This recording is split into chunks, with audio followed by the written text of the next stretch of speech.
구속받은, 즉 구원함을 받는 백성에게서 하나님이 무엇을 기대하시는지를 분명하게 보여주고 있는 말씀이다라고 볼 수가 있습니다. 그것은 무엇이었냐면, 하나님이 모세를 통해서 전해준 그 말씀을 잊지 말고 그 말씀대로 순종하며 살아가라라고 하는 것이 하나님이 구속한 이스라엘 백성들에게 기대하시는 바였던 것입니다.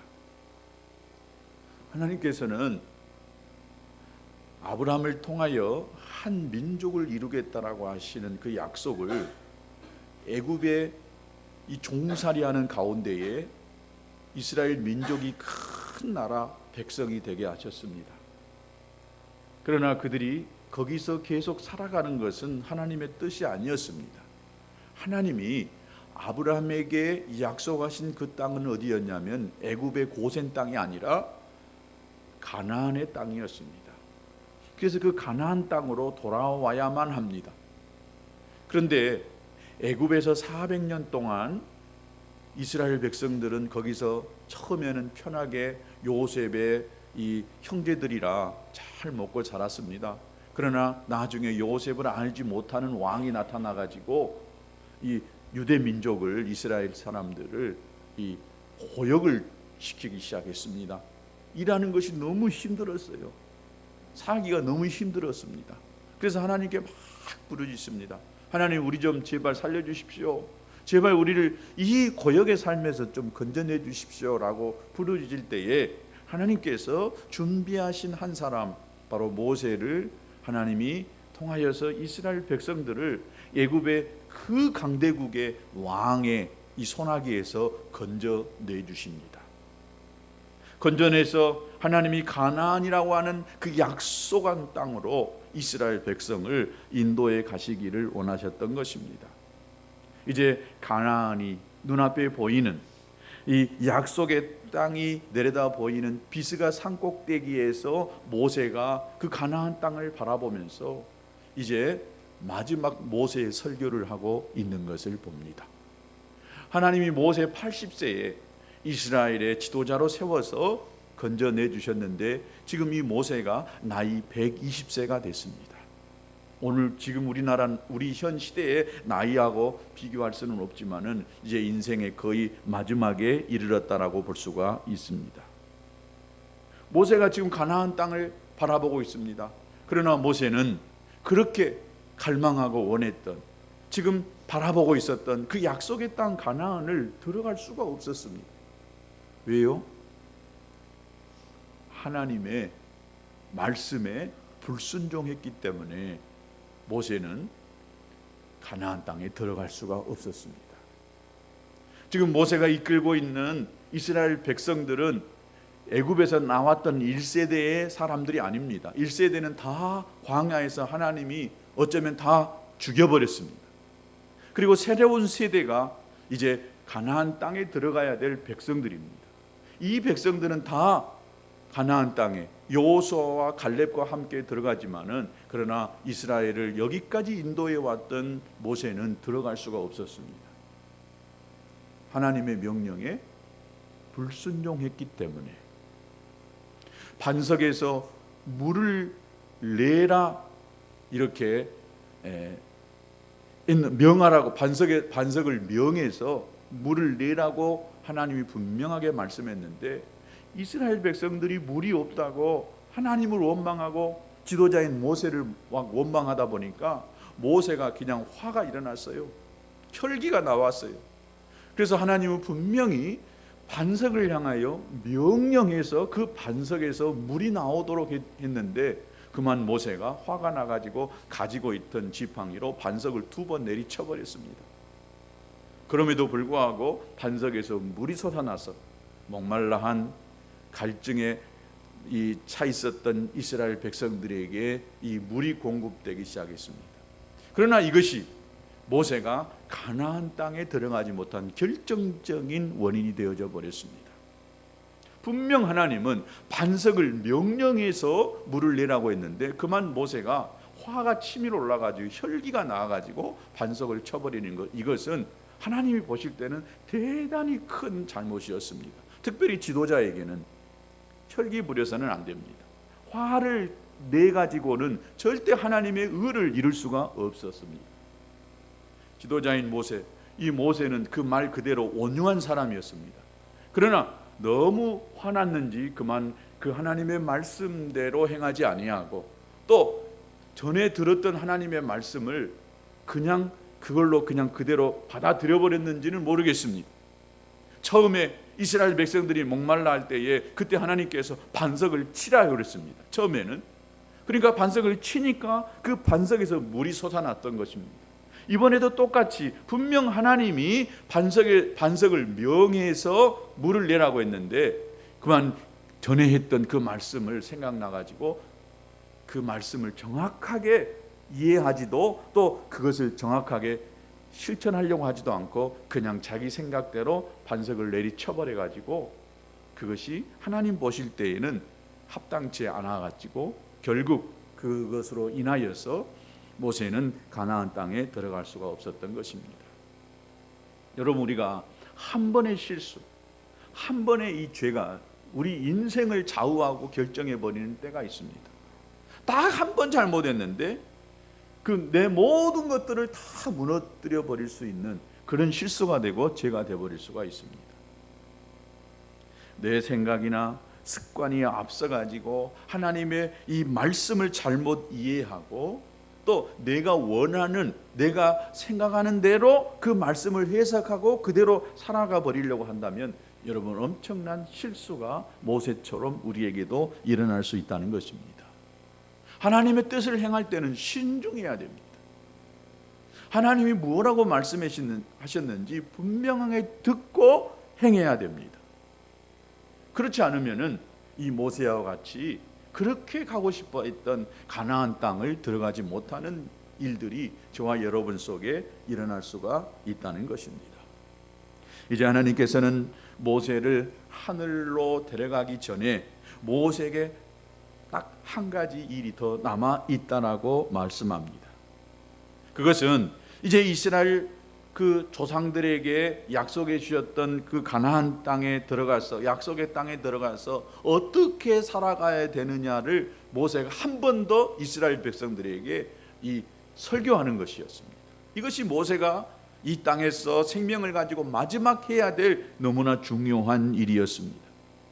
오늘 이 성경의 이 신명기라고 하는 이 제목의 책의 뜻을 보면은 잘 알 수가 있습니다. 우리는 신명기라고 이야기합니다. 신이라고 하니까 새로운 명령이다라고 생각할 수 있는데, 신은 이 한문으로 보면은 납신자인데 거듭할, 반복해서 되어지는 명령이라는 뜻입니다. 새로운 명령이 아니라 전에 했던 명령을 다시 그것을 반복해서 이 전하는 이 말씀이 바로 신명기 말씀입니다. 히브리인들은 이 성경의 제목을 붙일 때에 항상 성경에 이 첫 구절에 나와 있는 것을 가지고 이 제목을 붙였습니다. 그 제목은 이에 말씀하시느니라 라고 하는 그런 이름을 가지고 있었습니다. 70인역본에는 이것을 뭐라고 이야기했냐면 두 번째 율법이다 라고 이렇게 신명기를 이름을 붙였습니다. 새로운 명령이 아니라 과거에 주어졌던 명령을 다시 반복해서 가르치면서 그 말씀을 잊어버리지 않고 확고하게 우리 마음 가운데에 심기어지라고 하는 뜻을 가지고 있는 성경이 바로 신명기 말씀인 것입니다. 이 말씀은 하나님께서 이제 광야의 여정을 마감하려고 하는 이 시점에서 하시는 말씀이었습니다. 그러니까 대단히 중요한 말씀이지요. 모세가 이제 유언적으로 이스라엘 백성들에게 설교하고 있어요. 여러분, 유언은 쉽게 흘려보낼 수 있는 말이 아닙니다. 그 인생 마지막에 이제 죽음의 앞에 서서 하는 그 말은 굉장히 의미 있고 또 그 사람의 모든 것들이 다 담겨져 있다고 해도 틀림이 없는 말씀입니다. 오늘 이 말씀은 신명기 1장 1절에 보면은 이 말씀이 어디서 주신 말씀인지를 분명하게 말씀하고 있습니다. 1절에 보면은 이는 모세가 요단 저쪽 숲 맞은편이다라고 이렇게 이야기합니다. 그럼 요단 저쪽은 어디인가? 가나안 땅에서 볼 때에 요단강 동편이다라고 이렇게 보아야 할 것입니다. 그래서 1절 말씀이 상세하게 그 장소를 설명하고 있습니다. 그렇다면 왜 이렇게 이 장소를 강조하고 있는 것이냐? 요단 이편 저편 이것은 분명하게 다르기 때문에 이 기록한 말씀이 어디인가, 지금 모세가 서 있는 곳이, 이스라엘 백성들이 서 있는 곳이 어디인가라고 분명하게 말씀하고 있습니다. 이편과 저편 굉장히 다릅니다. 강을 하나 놓고 이편 저편 달라요. 대부분 이 지형을 보면은 강을 두고 지역이 나눠지는 경우가 많습니다. 차를 타고 다녀보세요. 강을 두고 대부분 지역이 나누어지고 또 도가 갈라지는 경우가 참 많습니다. 요단강은 저쪽 이쪽을 놓고 볼 때에 굉장한 차이가 있습니다. 너무 판이하게 다르다라고 볼 수가 있습니다. 이스라엘 백성들이 최종적으로 가야 할 곳이 어디였냐면은 지금 가나안 땅이었습니다. 근데 아직 이스라엘 백성들은 요단강을 건너지 못하고 요단강을 지금 이 앞에 두고 가나안 땅을 바라보고 있는 것입니다. 그래서 요단 저편과 이편 차이는 너무나 다른 것입니다. 요단 저편에 세계가 없다라고 한다면 우리 모든 신앙인의 삶은 어쩌면 헛것이 되어버릴 수가 있습니다. 지금까지 광야 40년을 열심히 달라왔어요.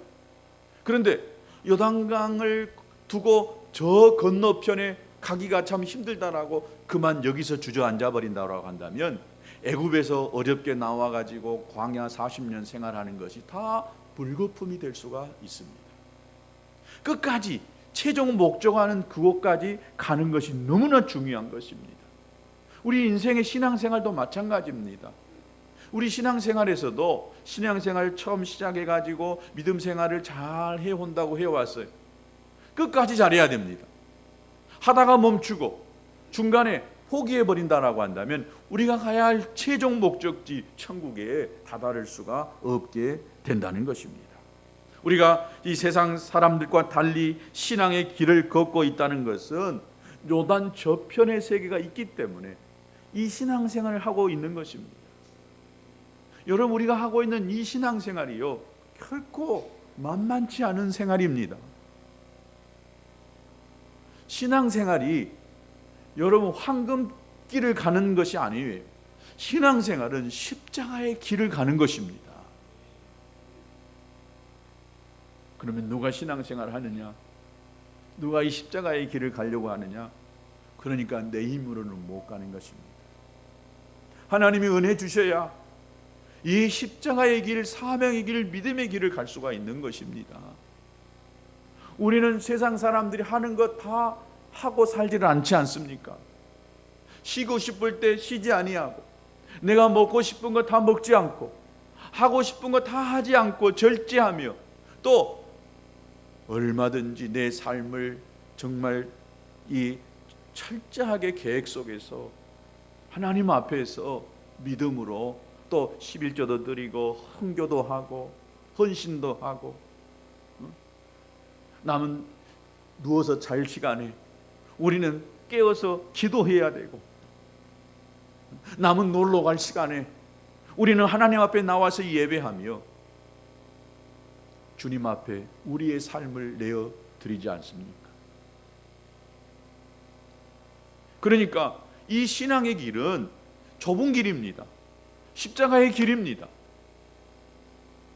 내가 가고 싶어서 가는 것이 아니고, 안 가고 싶다고 갈 수 없는 것이 아니고, 주님이 내게 은혜 주셨기 때문에 내가 하나님을 내 아버지라고 부르고 믿음의 길, 순종의 길, 십자가의 길을 갈 수가 있는 것입니다. 가는 이 길이 얼마나 축복의 길인지요.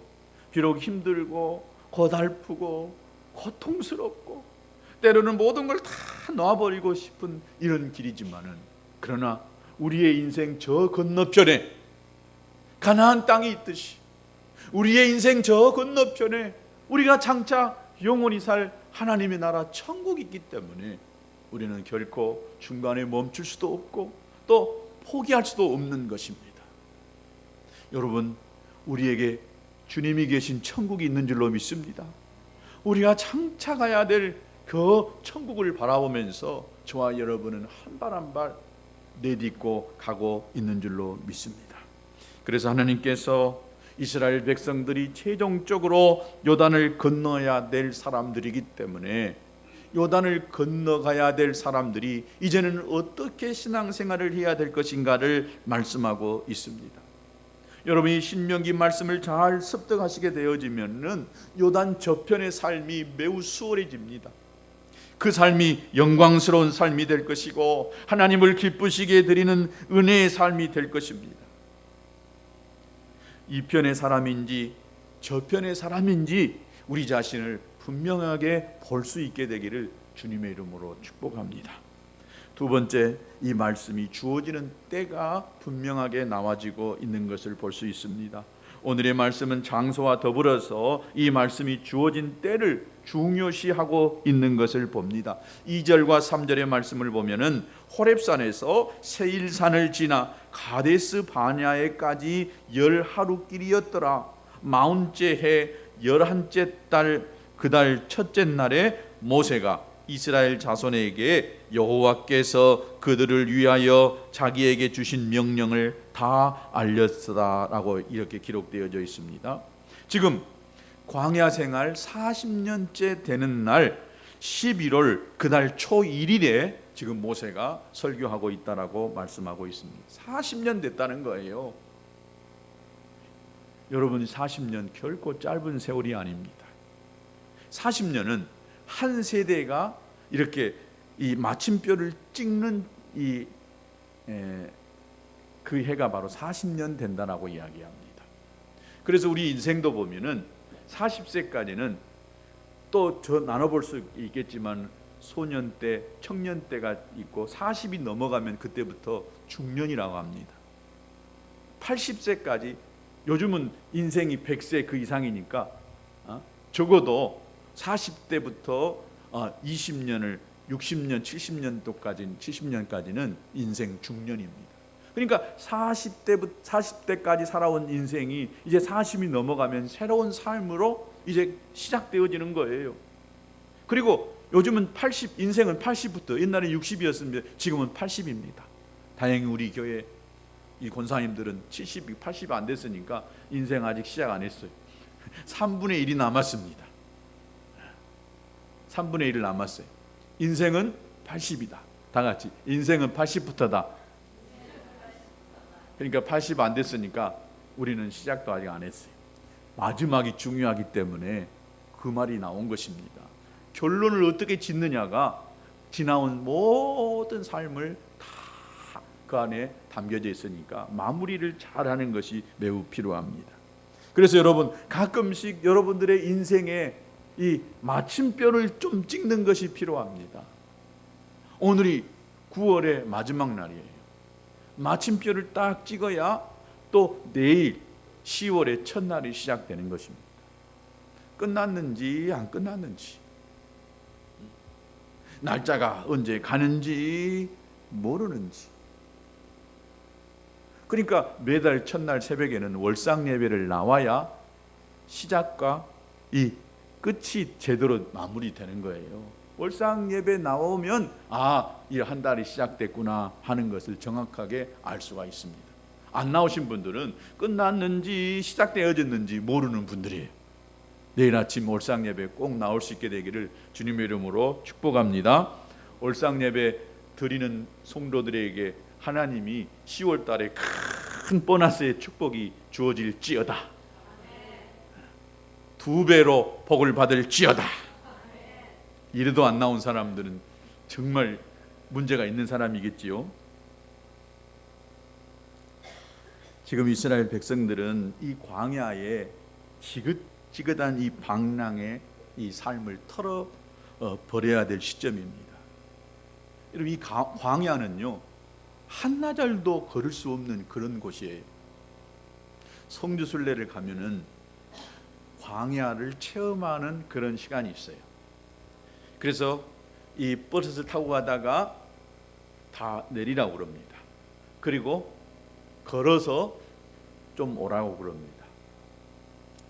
진짜로 이스라엘 백성들이 어떻게 이 길을 걸어갔을까 할 정도로 1시간만 걸어가면요 머리가 띵 돌고요, 도저히 더 이상 갈 수 없는, 햇볕이 그렇게 강렬하게 내리쬐는 곳이 바로 이스라엘 백성들이 걸어갔던 광야예요. 그늘이 있어서 쉴 수 있는 곳이 있냐? 그렇지 않아요. 전부 그야말로 황량한 그냥 돌짝밭이 광야입니다. 저기 먼데 나무 하나 있다 싶으면은 가서 보면은 거의 앙상한 가지, 그 가지야 그냥 몇 줄기 있을 뿐입니다. 그러니까 이 광야 생활이라고 하는 것이 가서 농사 짓고 좀 편히 쉴 수 있는 그런 이 장소가 있었던 것이 아니에요. 강이라고 하는 것은 조그만 이 강이 흘러갈 수 있는 그런 곳이 좀 있을 강도 없어요. 오아시스라고 하는 그런 곳이 있는데 거기에 있어서 거기 있는 그 사람들이 몇 명 모여서 물 먹고 살 수 있는 그런 지역이었어요. 그러니까 이스라엘 백성들이 광야 40년을 여러분 살아왔다고 생각해 보세요. 얼마나 지긋지긋하겠어요. 농사 짓지 않아도 만나가 있고 매출하기 있지만은 여러분 이것도 한두 번이에요. 한두 번. 이것 먹고 40년 동안 살아왔으니까 이제는 제발 우리도 농사 짓고 우리 손으로 이 농사 지어서 좀 먹고 살 수 있고, 또 창고에다가 좀 먹을 것도 좀 차곡차곡 쟁여놔가지고 1년 걱정 없이 필요할 때마다 그냥 창고에서 탁탁 빼가지고 먹기도 하고 나눠주기도 하고, 좀 이런 삶을 이스라엘 백성들이 살고 싶었을 거예요. 그러니까 이제 40년 이 광야 생활을 종지부 찍어야 될 이런 상황에 이스라엘 백성들이 놓여 있었던 것입니다. 바로 이 요단을 건너기 직전에 모세 하나님의 율법의 말씀을 설명하기 시작합니다. 오늘 5절에 보면은 모세가 요단 저쪽 모압 땅에서 이 율법을 설명하기 시작하였더라. 이 율법책을 설명하기 시작합니다. 그 말씀이 어떤 말씀이었냐면은 6절에 보면 우리 하나님 여호와께서 호렙산에서 우리에게 말씀하여 이르시기를 너희가 이 산에서 거한 지 오래다라고 말씀하고 있습니다. 이 말씀은 이제 이 땅의 삶을 정돈하고 저 땅으로 가야 될 때가 되었음을 의미한다는 것입니다. 또 이 고난과 시련의 많은 세상의 삶을 마감하고 저 안식의 나라에 들어갈 때가 되었다라고 하는 의미가 여기에 있는 것입니다. 힘들고 어려우면요 사람들이 뭘 하려고 하질 않아요. 새로운 시도를 하려고 하지도 않고 또 무엇을 이렇게 도전적으로 하려고 하지를 않습니다. 여기에 그냥 눌러 앉아서 조금이라도 더 있고 싶어 하는 거예요. 이거 사람의 심리입니다. 우리 한국인의 재미있는 이 표현 중에 이 남의 집에 가서 일찍 일어날 줄 모르고 앉아있는 사람들을 향하여서 뭐라 하죠? 엉덩이가 무겁다라고 해요. 엉덩이가 무거운 여자. 특별히 여자들은 그런 것 같습니다. 앉으면 3시간, 4시간은 그냥 앉아서 뭔 할 이야기가 있는지. 어제 우리 사모님이 점심 때 약속 있다고 나가더니 몇 시간째 안 들어오는 거예요. 뭐 하고 있나 했더니 오랜만에 친구들을 만났는데 막 수다를 떨었대요. 나는 이 여자가 도대체 어디로 갔나, 또 전화해 볼 수도 없고. 여자들은 앉으면은 3-4시간은 그냥 쉽게 그냥 뭔 할 말이 그렇게 많고, 그래서 엉덩이가 무거운가 봐요. 그런데 옛날 말이 뭐라냐면 엉덩이가 무거우면 살림살이를 잘 못한다는 말이 있습니다. 이스라엘 백성들이 한 곳에서 너무 이렇게 오래 있으려다 보니까 앞으로 나아가기가 싫은 거예요. 지금 요단강을 건너가지고 가나안 땅에 이렇게 들어가야 되는데 그것도 싫은 거예요. 이제 40년 동안 해오다 보니까 그냥 웬만하면 그냥 있고 싶고 웬만하면 또 새로운 일을 하고 싶지 않은 것입니다.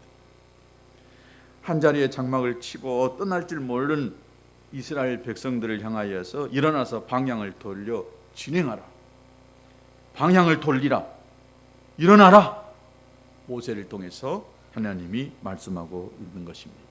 지금 너희들이 가고 있는 이 방향은 가나안을 향해서 가는 것이 아니다라는 거예요. 즉 이 땅을 향해서 계속해서 가고 있다는 거예요. 그러니까 방향을 돌려서 빨리 저 요단을 건너가라 라고 이렇게 지금 말씀하고 계시는 것입니다. 아무리 광야길이 험하고 가기 싫어서 이스라엘 백성들이 그냥 그곳에서 앉고 멈추고 싶어도 이제는 장막을 걷어내고 가나안을 향하여 가야만 했던 것입니다. 오늘 우리 성도들이 아마 다 그런 것 같습니다. 뭔가 새로운 것을 하기도 싫고 그냥 멈춰 있는 거예요. 그렇다고 해서 뭐 새로운 역사가 막 일어난 것도 아니고 그냥 그렇게 내 살아온 습관과 태도대로 그대로 있고 싶어 하는 것이 오늘 저와 여러분의 모습이 아닐지 생각해 봅니다. 하나님은 말씀합니다. 일어나라.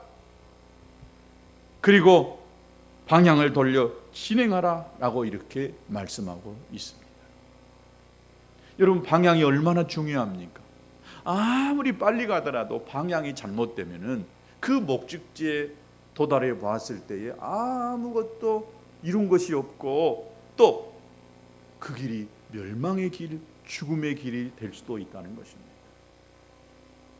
이 방향 각도가 얼마나 중요한지 아십니까? 아주 작은 조금 틀어졌다라고 생각할 때에 그것을 고치지 아니하고 계속해서 그 틀어진 조금 방향대로 가다 보면 나중에는요 엄청나게 갈라져 가버릴 수가 있어요.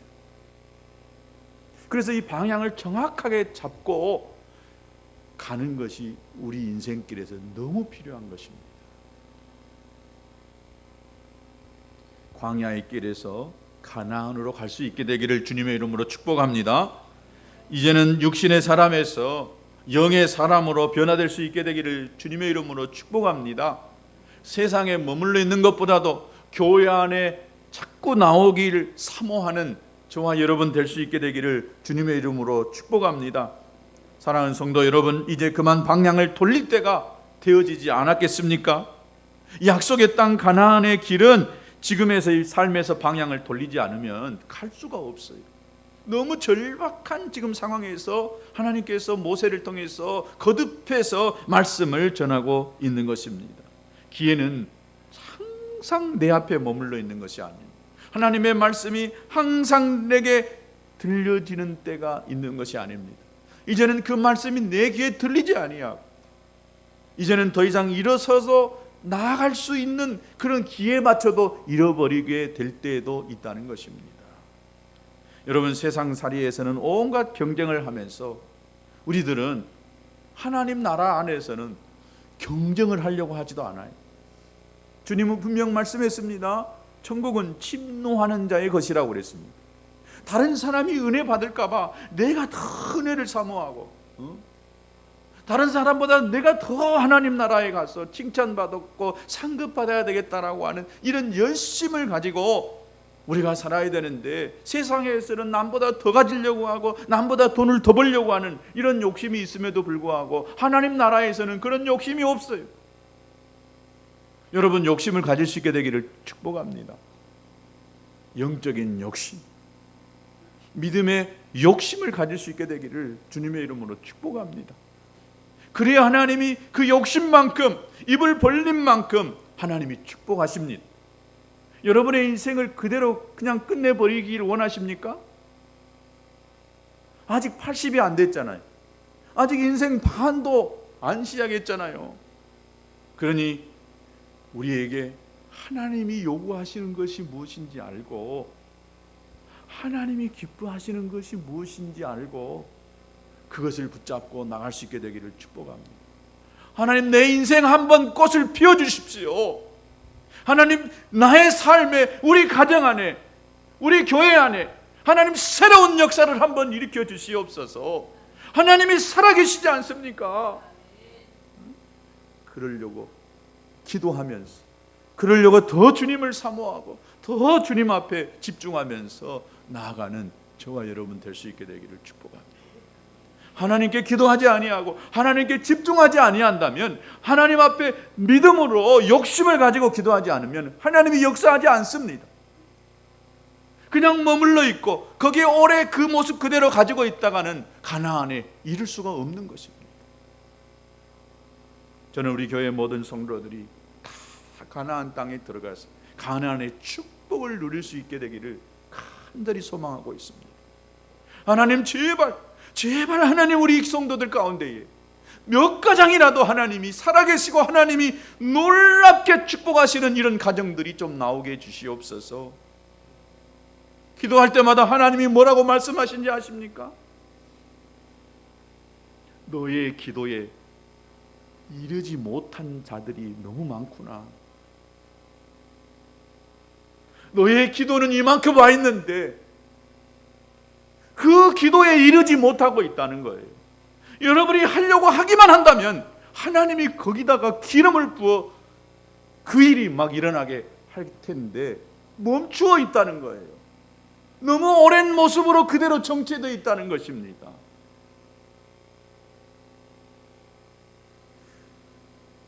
여러분, 해야 할 일은 지금 해야 됩니다. 나중이 아닌 것입니다. 40년 이스라엘 백성이 걸려서 오게 된 것은 여러분 하나님의 말씀대로 살지 않았기 때문에 40년이 걸린 거예요. 10하루면 여기까지 올 수 있었어요. 그런데 이스라엘 백성들은 40년을 뱅글뱅글 돌아가지고 고생 안 해도 될 고생을 하면서 여기까지 왔던 것입니다. 여러분, 말 안 듣는 애 데리고 걸어가는 것이 쉬워요, 어려워요? 요즘은 다 차에다 그냥 확 애기들 넣어가지고 안전띠 탁 매가지고 가버리면 그만인데, 옛날에 다 걸어다녔잖아요. 울고 불고 안 가려고 떼쓰는 그 아이 데리고 걸어가려고, 아이 보세요, 엄마들 아주 속 터져버리죠. 그냥 쳐봤다가 내리쳐버릴 때가, 쳐버리고 싶은 때가 한두 번이 아니잖아요.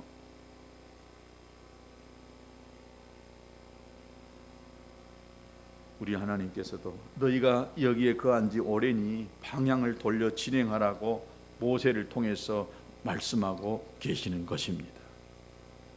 하나님께서 약속의 땅이 보이는 기스가 산에서 다시 말해서 요단강까지 인도에 오셨는데, 이제 요단강 여기만 건너가면 약속의 땅이 이제 다 한눈에 들어오고 들어갈 수가 있다는 것입니다.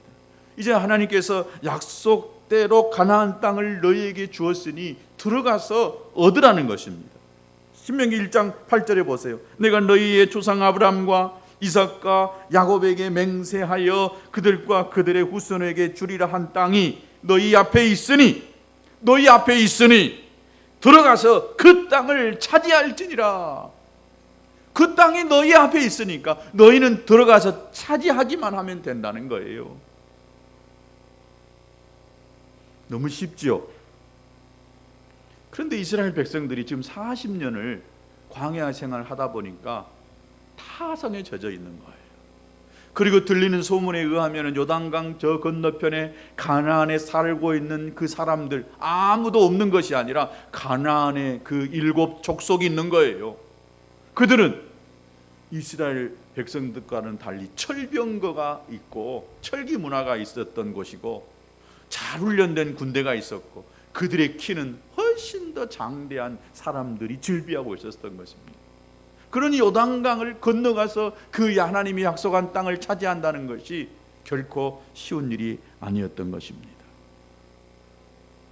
그러나 하나님은 뭐라 했어요? 들어가서 그 땅을 차지하라고 이야기합니다. 거기에 지금 가나안의 원주민 철병거 있는지 하나님이 모르는 것이 아닙니다. 하나님이 알고 계십니다. 그럼에도 불구하고 하나님은 이스라엘 백성들이 저 가나안 땅에 들어가서 싸워서 이기도록 그 가나안의 7 족속을 완전히 멸하도록 하나님이 말씀하고 있는 것입니다. 알긴 알지만은 그러나 그 말씀대로 살아낼 만한 믿음이 없고 용기가 없는 거예요. 하나님의 말씀이 내 귀에는 계속해서 들려옵니다. 그러나 그 말씀을 붙들고 살아낼 만한 믿음이 없어요. 오늘 저와 여러분의 모습인 것 같습니다. 하나님의 말씀은 계속해서 우리 귀에 들려오지만은 그 말씀을 내가 확 붙들고 결단해 보면서 내 문제에 머물러 있는 것이 아니라 하나님이 약속하신 그 약속을 붙들고 갈 만한 그런 믿음과 용기, 결단이 부족한 것입니다. 여러분, 우리가 이것을 알아야 됩니다. 하나님께서 가나안으로 들어가라고 하실 때는 원주민과 싸워서 이기게 하실 것이 다 거기에 포함되어져 있는 것입니다. 아멘. 홍해를 건너가라고 명령하실 때 하나님은 홍해를 갈라 놓으실 그 계획을 하나님이 다 가지고 계셨던 것입니다. 요단강을 건너가라고 하실 때는 요단강을 갈라낼 만한 계획이 하나님 속에 다 계셨던 것입니다. 우리가 이것을 믿어야 합니다. 내 눈앞에 보여져 있는 저 요단강이지만은, 들은 말씀이지만은, 그러나 내가 결단하지 못하고 그것을 취하기 위해서 내 발을 움직여서 홍해바다를 건너가고 요단강을 건너지 아니하면 홍해바다가 갈라지지도 요단강 물이 갈라지지도 않습니다. 가나안 땅에 들어갈 수도 없는 것입니다. 천지를 지으신 우리 하나님은 이스라엘 백성들을 번쩍 들어가지고 홍해 저 건너편으로 옮겨낼 수가 있었어요. 하나님이 가나안 땅을 주시겠다고 하실 때에 이스라엘 백성들이 가나안 땅에 들어가기 전에 그냥 태풍을 불어가지고 가나안의 7 족속을 다 쓸어버려가지고 깨끗이 정리한 상태에서 이스라엘 백성들을 가나안 땅에서 안착하게 하실 수가 있습니다. 못 하실 것 같아요? 하나님이 하시려고 한다면 왜 그거 못 하겠어요?